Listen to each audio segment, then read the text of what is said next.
Assalamualaikum warahmatullahi wabarakatuh. Waalaikumsalam. Apa kabar ibu-ibu dan anak-anak sekalian? Alhamdulillah sehat, baik. Jadi pada kesempatan ini saya selaku BK jadi ingin mempresentasikan yaitu tentang kenali potensi ya.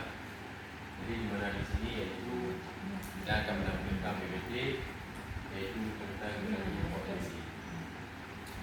Jadi nanti kita sebagai guru dan juga pengajar dan siswa kita harus mengenali apa itu potensi.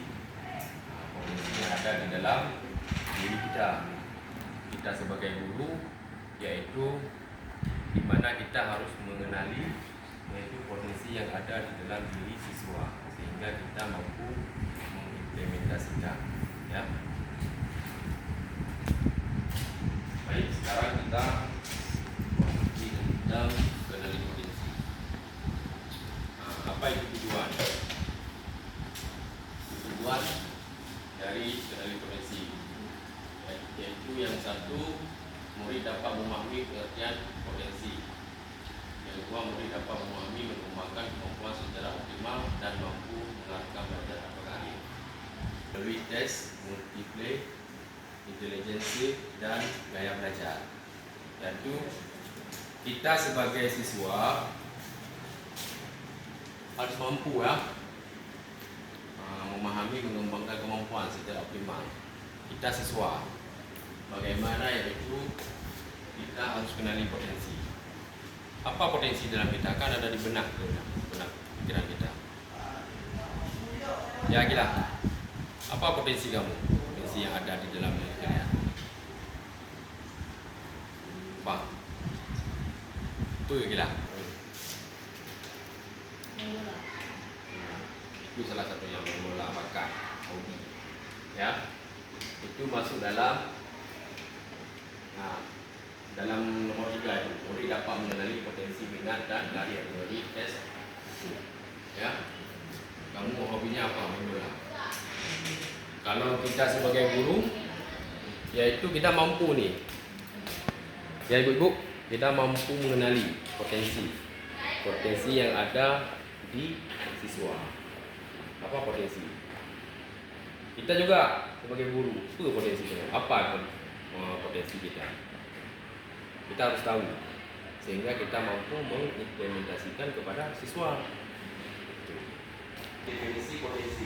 Potensi adalah kekuatan atau kemampuan yang kemungkinan dapat dikembangkan seperti kemampuan daya yang bermanfaat baik fisik maupun mental yang belum dimanfaatkan secara optimal namun dapat digunakan. Ini menggambarkan seperti bola lampu. Lampu ini kan ada dia mati, dia hidup. Itu potensi kita yang ada di dalam diri kita. Kadang-kadang kita itu, kadang-kadang kita mati. Bagaimana? Itu Bapak ambil sebagai contoh lampu. Lampu itu kan ada hidup ya, ada mati. Jadi ada redup kadang-kadang kan. Jadi potensi kita yaitu seperti itu. Paham itu? Nur, paham? Nah, yang selanjutnya ciri-ciri potensi. Ketertarikan kuat pada suatu bidang. Ketertarikan kuat pada suatu bidang. Konsistensi dalam performa. Dorongan untuk terus berkembang. Kreativitas dan inovasi. Kemampuan alami bakat dapat berkembang menjadi prestasi mengenai arah bakat dan karir. Jadi sehingga dari ciri-ciri potensi yang ada di dalam diri kita, yaitu kita arahnya untuk karir kita. Karir kita apa? Contoh misalkan kita siswa siap dari SMP ataupun tamat dari SMP, apa karir kita ke depan? Menjenjang SMA. Kalau kita guru, bagaimana kita mengarahkan karir ke anak-anak? mereka kan guru mapel, harus mampu mengarahkan anak-anak gimana ke depannya sehingga anak-anak itu mampu memperahkan karirnya ke jenjang yang lebih tinggi, misalkan di SMA juga.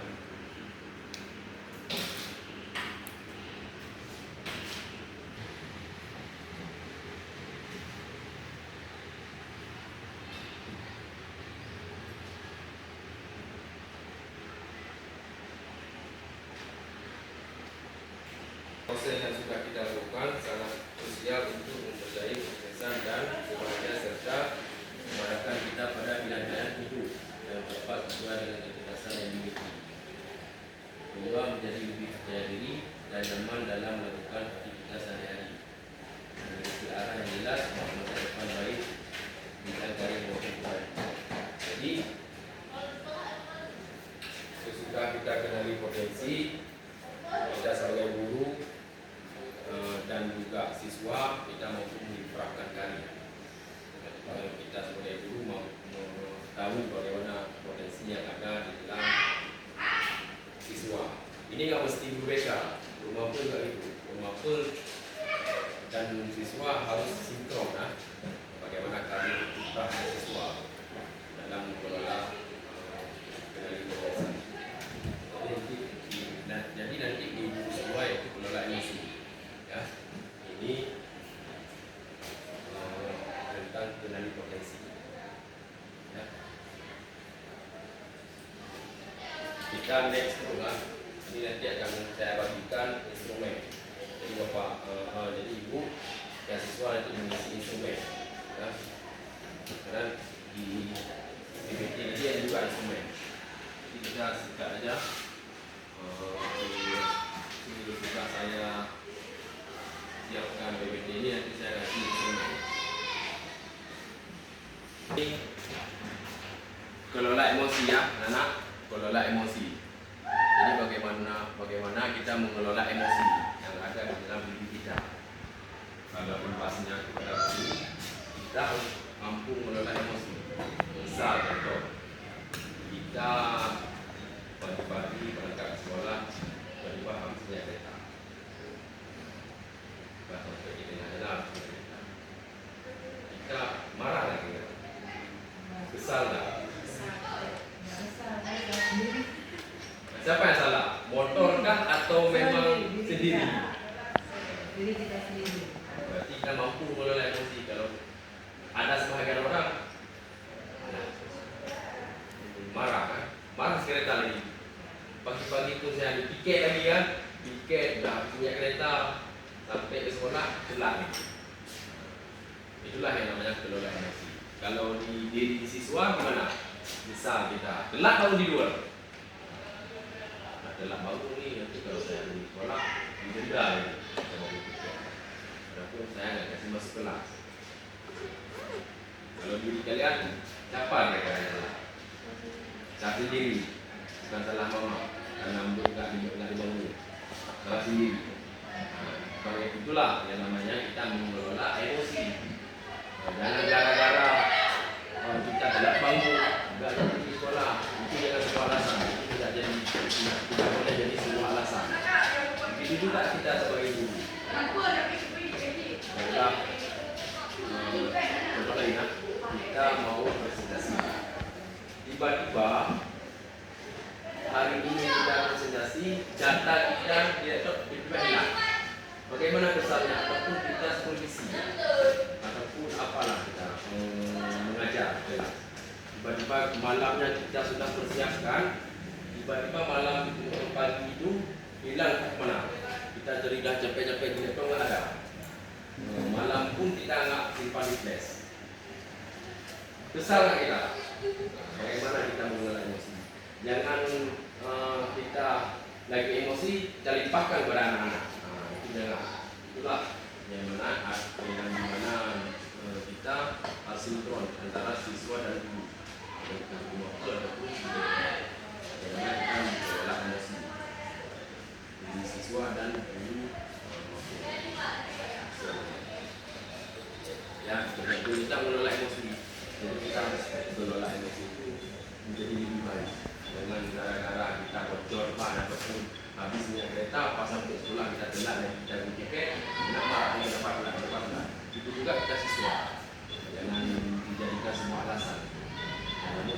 jatuh.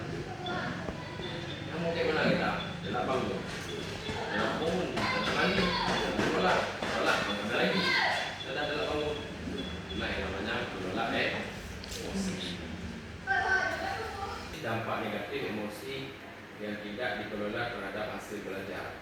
Memperhatikan strategi sederhana untuk mengelola emosinya. Jadi menganalisis dampak negatif emosi yang akan dikelola terhadap hasil belajar. Jadi dampaknya apa?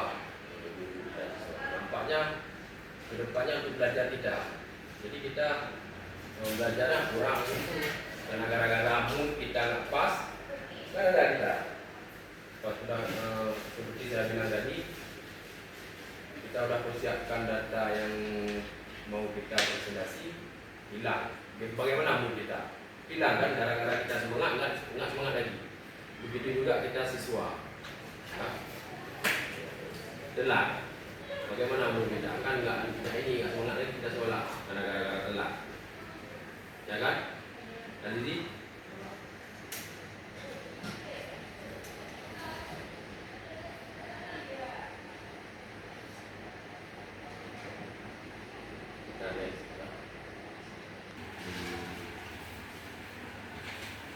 kita fresh ya. Bermain kertas.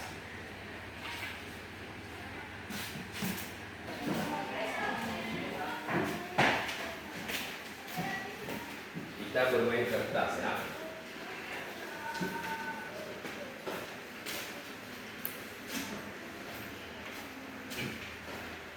Bapak Ibu kan, Bapak kan anak-anak dan siswa sudah ada kertas kan? Nanti saya akan bacakan cerita ini. Anggap aja ini keseharian kita. Kalau memang ada yang kita alami, berarti Bapak Ibu geram ataupun emosi. Jadi gimana ya bilang? Remas-remas terus ya. Kalau memang itu yang kita rasakan, yang kita alami, jadi remas-remas terus. Kalau memang itu kita mampu mengelola emosi, ilus terus lah. Ya. Nah, itulah. Ya. Itu mengibaratkan kita yang kita rasakan. Nah, kalau memang itu memang kita mampu mengelola ilus terus. Kalau memang yang kita alami remas-remas terus. Pokoknya emosi keluarkan terus ya. Nah, ini ada cerita. Pagi itu Bapak Ibu guru berangkat ke sekolah membeli sepeda motor. Bahan ajar yang sudah disiapkan rapi digantungkan di motor. Namun beberapa meter sebelum sampai sekolah, motor mendadak mogok. Ya, semua beri mogok. Ini bisa juga di siswa. Kadang ada siswa pergi sekolah pakai motor. Ya.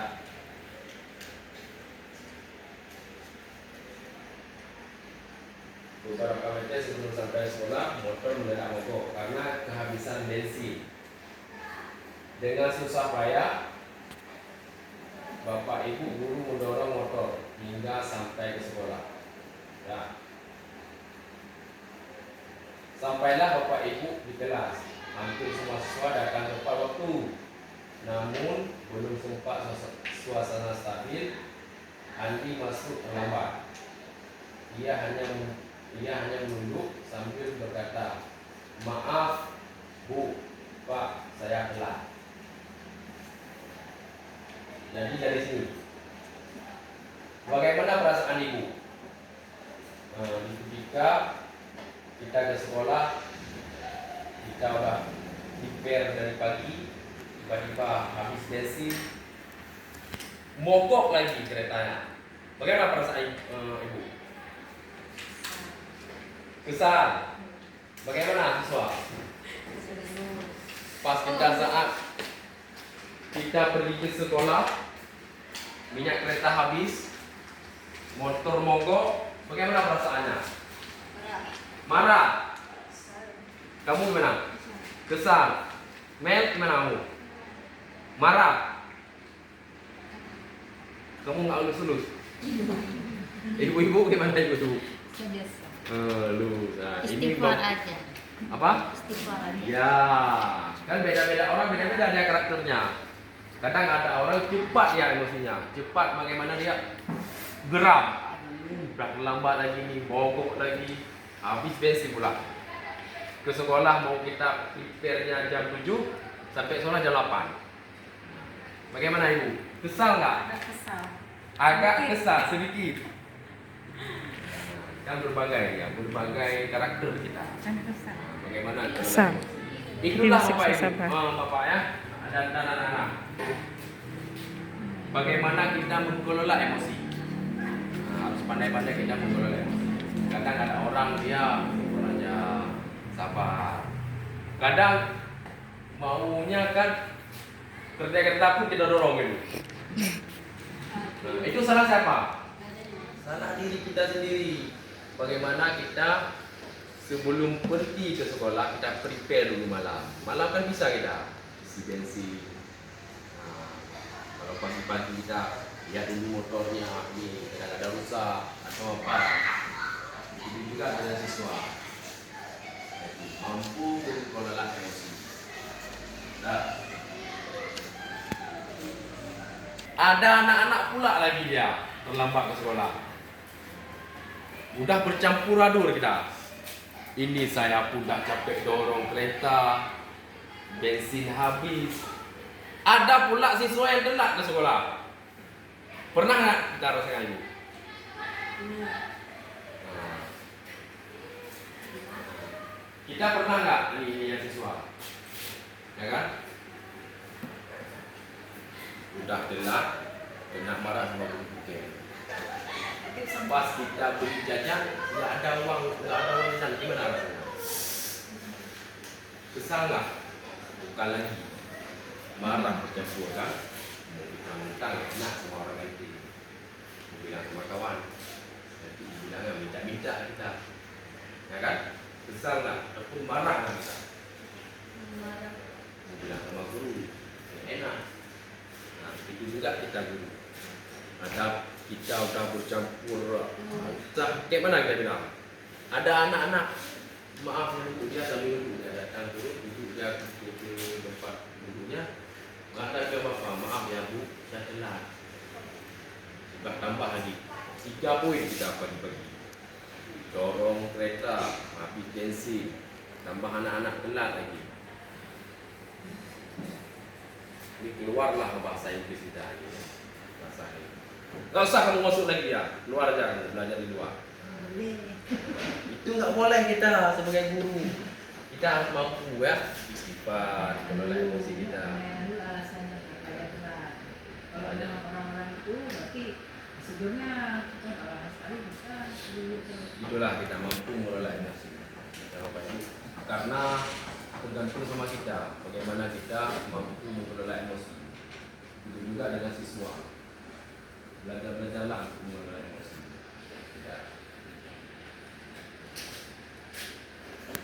Bahwa bahan tersebut tidak ada, dicari ke sana kemari tapi tetap tidak ditemukan. Dengan terpaksa Bapak Ibu guru melanjutkan mengajar seadanya, bayangan aktivitas mengajar yang seru ketika buyar.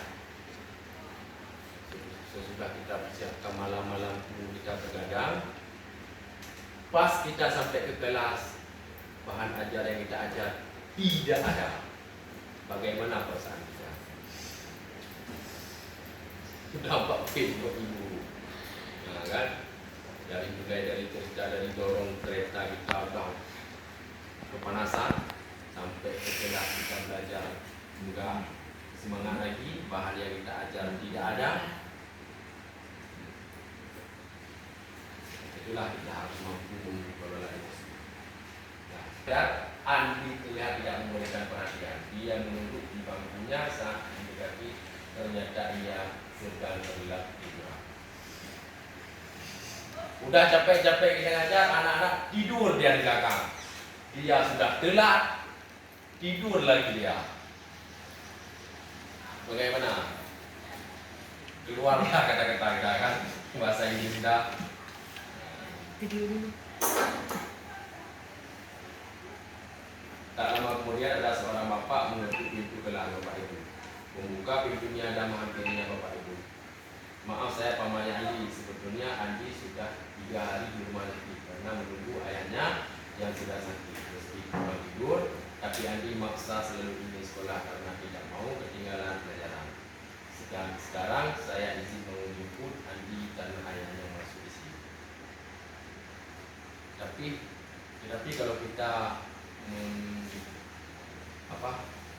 menuduh dia yang enggak tanpa kita menanyakan terlebih dahulu kepada si anak tersebut, padahal itulah ibu-ibu, kita dekati dia dulu, jangan mengejas anak-anak itu, karena dia akan beda-beda kita problem dalam kehidupan ini. Kadang-kadang ada keluarga yang memang dia sendiri, kadang ada memang masalah yang ada di dalam keluarga dia. Kita jangan mengejas anak-anak, ya, jangan kita tuduh terus. Apa kamu ini dah telat, dia tidur lagi kamu, padahal dia memang bukan dia sendiri yang begitu, karena memang keadaan dia, memang problem dalam keluarga dia. Memang kadang ada problem. Itu kan dia nggak mau sendiri, keluarganya berpisah, bukan yang dia inginkan.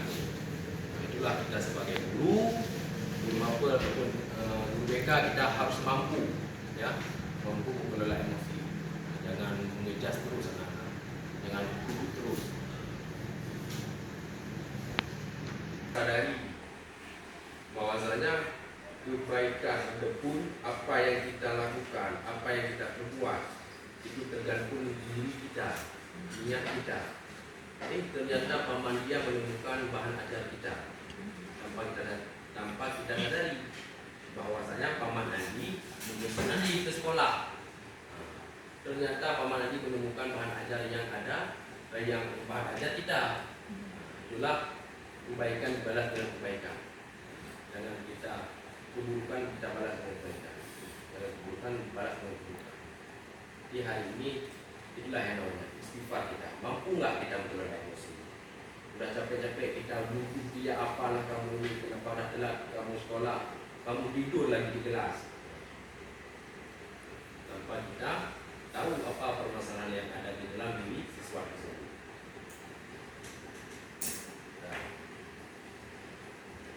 Bapak Ibu kembali ke kelas dengan bahan ajar yang kembali tidak Bapak Ibu melanjutkan pelajaran dengan semangat menggunakan bahan yang telah disiapkan.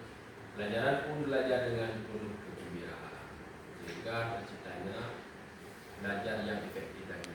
Karena bahan ajar yang ibu itu tercecer dan ditemukan oleh paman Andi, sehingga pelajaran pun berjalan dengan penuh kegembiraan. Intinya meningkatkan kesehatan mental, pengelolaan emosi yang baik, mengurangi tingkat stres, kecemasan dan risiko burnout, memperkuat hubungan sosial, memudahkan kita berempati menjadi konflik yang tidak perlu, dan berkomunikasi lebih efektif dengan teman dan guru. Jadi ini penting ya, kita mengelola emosi. Jadi dengan mengelola emosi kita baik mengurangi tingkat stres. Jadi kan kita selalu emosi, cepat-cepat emosi. Jadi orang berkata kalau cepat-cepat marah, cepat keluar.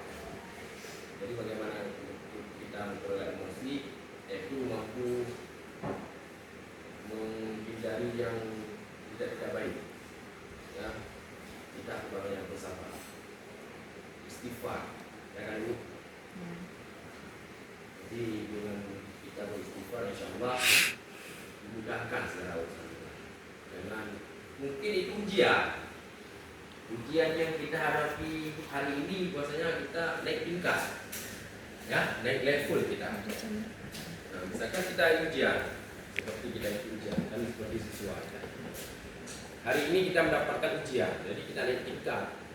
Mampu nggak kita lalui ujian itu? Kalau kita dengan kesabaran dan ikhlas kita menjalani kehidupan ini dan mampu kita mengelola emosi, insya Allah kita ditingkat. Kalau memang dia nggak mampu, ya dia tinggal itu aja. Kan hidup ini kita bertingkat, ada tingkatan yang hari ini kita di ujian apa yang kita kasih? Ya, ujian dalam kehidupan kita. Hari ini kita memang diuji tentang ekonomi, hari ini kita diuji tentang dengan keluarga kita siswa diuji dengan tanggung jawab kita sebagai siswa. Kita di ujian hari ini tentang tanggung jawab kita ke sekolah. Kita tepat waktu enggak? Disiplin enggak kita waktu sekolah? Belajar enggak kita? Apa yang disuruh guru? Kita buat PR enggak sebagai siswa? Itulah tanggung jawab kita mengelola emosi. Kalau kita enggak buat PR, enggak buat tugas, kan kena marah sama guru. Kalau kita buat, naik tingkat lah kita. Tingkatnya apa? Bahan ajar yang depannya kita kasih naik tingkat, naik kelas kita dapat nilai bagus. Hari ini kita mampu mengelola emosi hari ini. Apa ujian itu? Marah-marah kita terhadap anak-anak. Sudah mulai dari pagi kita marah, pikir kita dari pagi, dari kita mogok kereta sampai sekolah marah lagi anak-anak. Yang ada kita membuka cemburu terus. Ya. Benar sebenarnya. Kali minggu betul kan? Pas kita ikut jam misalkan kita dikasih gitu. Kita belajar tiba-tiba belajar malam itu kita prepare. Pas pagi itu kita ada masalah, kita marah-marah emosi.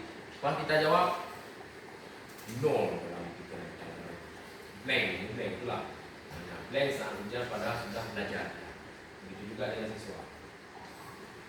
Dah frustasi marah, menurunkan motivasi dan daya juang menuju perilaku menyerah, merobek tugas kepada siswa, mogok belajar atau menyalahkan orang lain saat gagal. Kita menyalahkan guru kita, atau kita marah ke kawan-kawan. Kenapa kamu gitu? Kenapa gitu? Tiap pertemuan ada kata tugas tiap hari. Sudah dari ibu ini ada yang masuk lagi pergantian guru, ibu itu juga kasih tugas. Itulah kita namanya ujian. Kalau kita santai play aja kita belajar, dia kasih ke ibu. Misalkan ibu dari jam pertama kasih tugas, terus tugas kita mau apa ya? Buat tugas.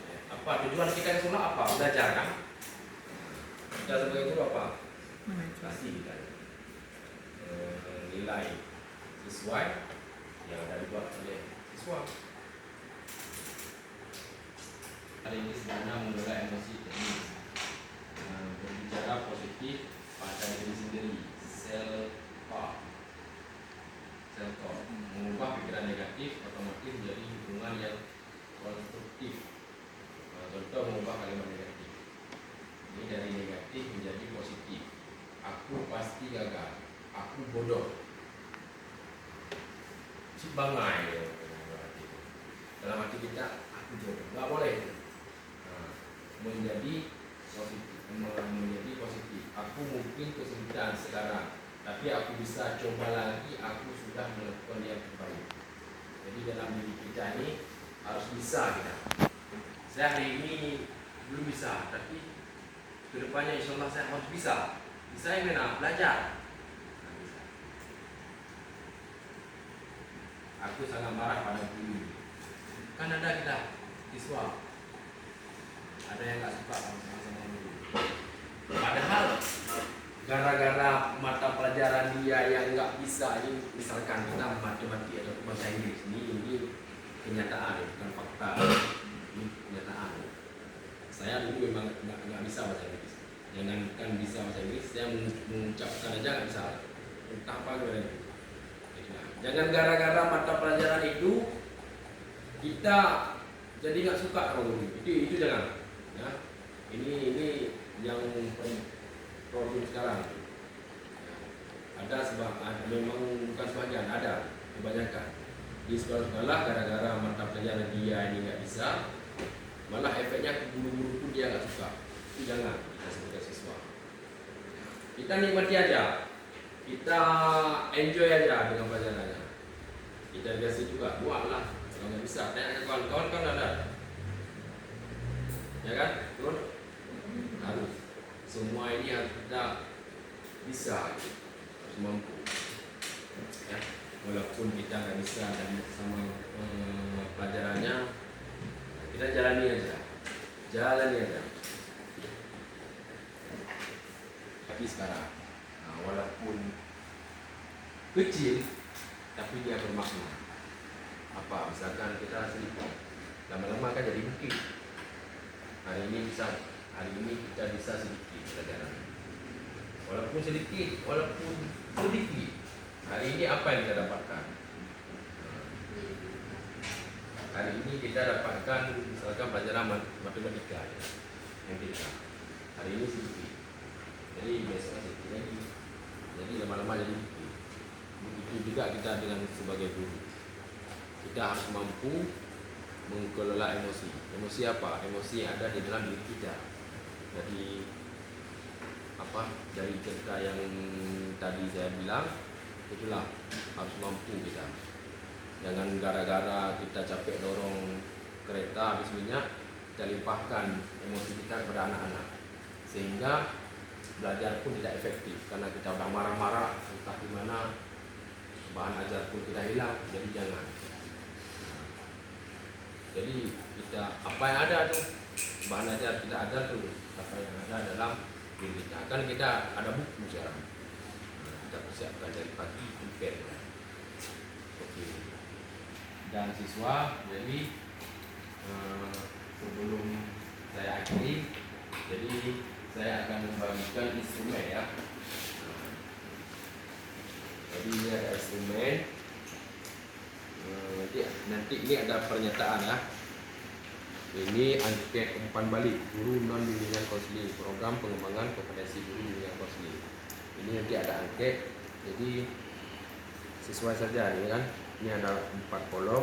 Nanti ibu pernyataan di sini sesuai yang ada di sini ya. Jadi ini angket guru ya. Ini saya nilai nanti ibu kasih nama, mata pelajaran apa, tanggal pelajaran. Tinggal jawab sesuai itu.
Dan siswa-siswa